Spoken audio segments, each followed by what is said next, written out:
Okay, well, this is not a video about the last 7 books I read. This is actually a book haul because I bought some books. I think you could have seen those without me lifting them up.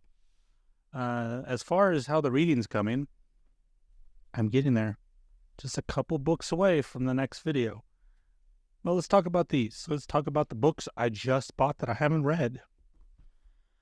What order should I do this in? Yeah, let's start with this one. Check this out. Eliot Ness and the Mad Butcher.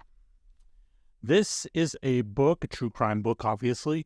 This is a book about Eliot Ness and the Cleveland torso killer.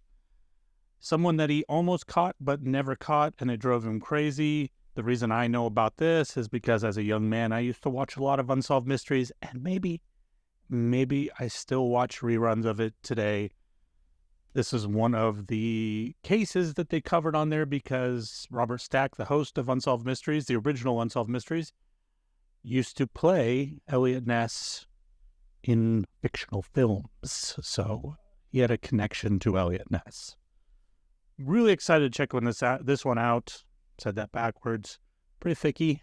How many pages are we looking at here? Over 500, close to 550 pages. This is by Max Allan Collins and A. Brad Schwartz. Almost had to kick the cat out of the room. He has a bell. Never mind. Problem solved. Okay, next book. The Jesus Mysteries. Take a look at this one. Was the original Jesus a pagan god? When I bought this, I was under the impression that this just dealt with the idea that some of the story of Jesus pre-existed in pagan myths. It's something I'd heard before, something to do with the region that St. Paul grew up in, and he may have incorporated some of that into the story of Jesus. But the back of the book suggests some other things as well. So I think this is going to be pretty interesting. I mean, listen to this from the Fort Worth Star-Telegram. Whether you conclude that this book is the most alarming heresy of the millennium or the mother of all revelations, the Jesus Mysteries deserves to be read. I mean, come on, you should have put that on the front. How could you not want to read that one? Another thickie. What are we looking at? 335 pages. Can you see those over there? Look at the monitor. Yeah, you can. My trusty, crusty dictionary. I have many dictionaries, but that's the dictionary I use in the office. Okay, next book. The Battle of Salamis. You may be reading that the way that I did the first time I saw that word, which was the Battle of Salamis, which incidentally is also a book I would have bought.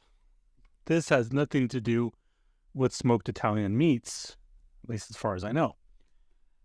I was reading an excerpt from a really thick history book that I have in the other room there, and they were talking about this, the Battle of Salamis, and it's like a 3, maybe 4-page description of this battle.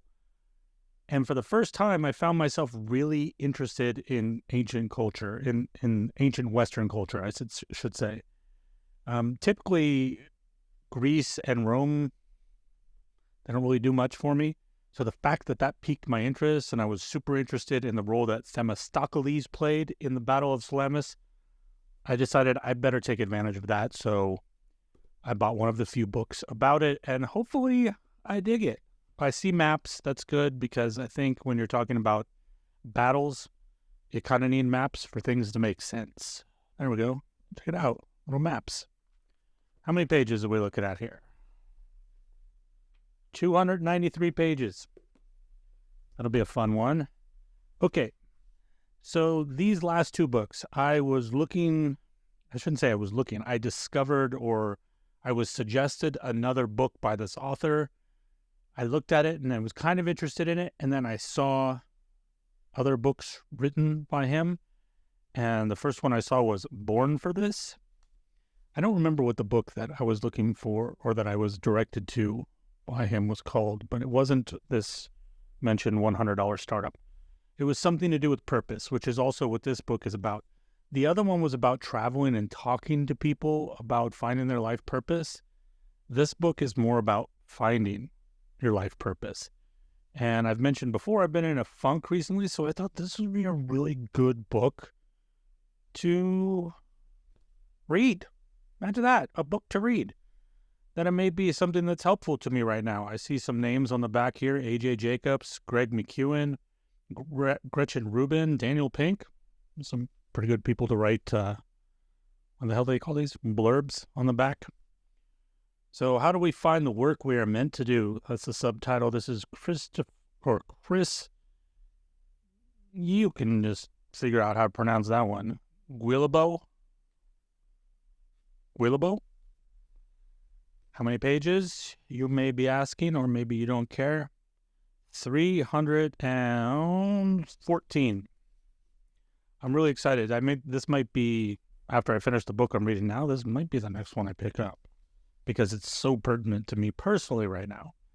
And then, in the same way, I was looking at that book, I saw another one of his books, and I couldn't help but buy it because, yeah, anything like The Art of Nonconformity, I'm going to pick that book up.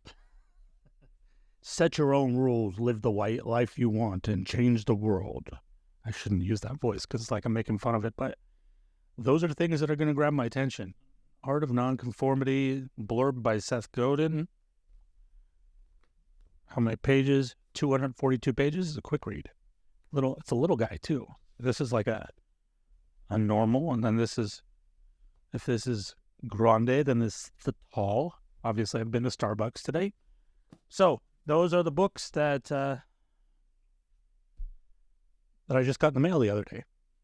Let me know what you think. Have you read any of these? Don't tell me not to read it if you didn't like it, but just if you liked it, tell me, because I don't like to be discouraged. Do you like to be discouraged? Go read it.